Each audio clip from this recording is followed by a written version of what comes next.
Les règles de YouTube ont changé. Si mon travail vous plaît, n'hésitez pas à lâcher un like, un commentaire, à venir sur le Discord ou à aller regarder un coup d'œil sur la page Facebook ou Twitter. Bonne vidéo et merci. Bonjour à tous, c'est le Chroniqueur, bienvenue sur ma chaîne. Avant de commencer, je souhaite vous dire que j'ai toujours beaucoup apprécié Usul avec les vidéos qu'il faisait sur jeuxvideo.com ou encore avec mes chers contemporains. Depuis quelque temps, il a décidé de passer chez Mediapart et nous propose tous les lundis une petite vidéo, une petite chronique qui s'appelle Ouvrez les guillemets. Jusqu'à présent, je la regardais assez régulièrement et je trouvais que le travail était plutôt bien fait, même si certains problèmes étaient présents. Et c'est avec la vidéo sur l'islamophobie, celle sur le communisme et également la dernière sur la fac, que j'ai commencé à avoir des gros doutes sur vraiment le travail effectué par Usul et que j'ai décidé de faire une petite expérience. Prendre la vidéo d'Usul, de retirer toutes les petites blagounettes qui sont présentes dans ces vidéos et de regarder ce qui restait pour essayer d'avoir l'argumentation pure. Et l'argumentation pure, c'est bien peu. Ça n'est que 67%. Ça veut dire que un bon tiers de la vidéo est juste bonne à acheter, avec les petites blagounettes, le générique, etc., etc. Alors, j'ai voulu voir si c'était représentatif des vidéos d'Usul. J'en ai pris une autre, celle sur l'islamophobie, et j'ai fait le même calcul. On tombait à 62% d'argumentation. Juste à titre informatif, si vous regardez par exemple Hyperencé qui fait de la vulgarisation scientifique et qui aime bien faire une vanne de temps en temps, on tombe à 82% d'argumentation pure quand on s'intéresse à ces vidéos courtes en retirant les blagues, l'intro, l'outro. Alors vous allez me dire, c'est de la vulgarisation scientifique, c'est pas dans la même veine qu'Usul, ça compte pas. Alors je me suis intéressé à Osons Causer, qui est pas une chaîne que je regarde beaucoup, mais bon quand même, ils sont quand même un peu dans la même veine. On montre que on a 93% d'argumentation.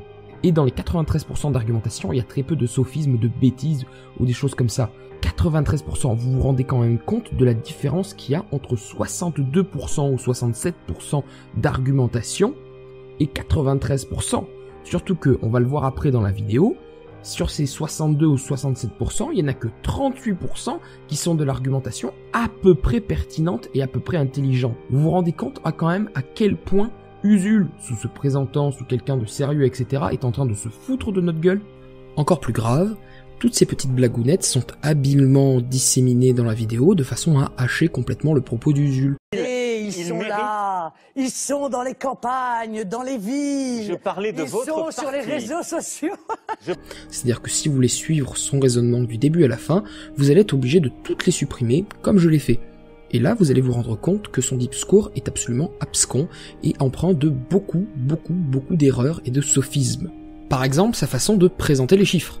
Cotentin nous dit clairement dans la vidéo que selon l'Observatoire des inégalités en 2016, 60% des enfants d'ouvriers non qualifiés avaient un diplôme inférieur au bac, 50% chez les enfants d'ouvriers qualifiés et 40% chez les enfants d'employés. Alors oui, c'est vrai. Ces chiffres ont bien été relâchés par l'Observatoire des inégalités en 2016 et sont disponibles dans les sources sur leur site web. Sauf que même dans leurs sources sur leur site web, il est écrit que ces données sont anciennes. Elles reflètent pas la réalité de ce qui se passe en 2016, elles reflètent la réalité des gens qui étaient inscrits en 6ème en 1995. C'est quand même une différence que de présenter ça comme une réalité absolue qui se passe en 2016. Allez, on va s'intéresser au nombre de bacheliers en 2016. 715 200 candidats, 633 500 bacheliers, et ça c'est pour toutes les filières, bac pro, technologique générale, et 88,6% de réussite, dont 82,5% en pro. Il y a peut-être des indicateurs qui sont un poil plus pertinents. D'après le même site, celui de l'Observatoire des inégalités, en 2016, les enfants d'ouvriers non qualifiés de 20 à 24 ans étaient 46,2% à être diplômés du supérieur, dont 26% diplômés de l'université et 15% d'école d'ingénieurs. Et ça ne compte pas tous ceux qui font des diplômes peut-être un peu plus longs et qui sont encore inscrits et qui poursuivent leurs études. Mais ça, c'est une seule des nombreuses erreurs qui sont présentes dans l'ensemble de ces vidéos, notamment la dernière fois sur le communisme où il expliquait que le communisme et les purges staliniennes ont autant tué que le capitalisme en 5 ans. Alors c'est facilement débunkable, mais on va pas le faire parce qu'on ne va pas parler de tous les erreurs de chiffres, il y en a beaucoup et il y a beaucoup d'approximations. Mais bon, le but n'est pas de revenir sur toutes les petites erreurs, je vous en montre une, il y en a d'autres, et le but c'est surtout de rester éveillé et de rester critique par rapport à ce que l'on vous dit. Ça c'est passé pour les erreurs de chiffres, mais il y a d'autres erreurs et d'autres sophismes qui sont par exemple assez incroyables. Des biais idéologiques évidents, aux interprétations très marquées des faits, tout en passant par des thèses à la limite du complotisme qui, si on a collé au terme bourgeoisie le terme organisé, et si Usul n'était pas du tout au-dessus de tout soupçon après sa rétractation aussi immédiate que lâche au sujet de sa défense d'Étienne Chouard dans un Mes chers contemporains, n'aurait absolument rien à envier à un Soral ou à un Conversano. Les sophismes les plus minables se suivent et se ressemblent, les contresens s'enchaînent comme autant de boulets aux pieds de nos chers compères. Parce que oui, quand on s'émerveille de la mixité sociale des facs 5 minutes après avoir implicitement dit qu'elle était minime, voire même inexistante, ça s'appelle un contresens. Et ce n'est pas le seul, je vous laisse chercher.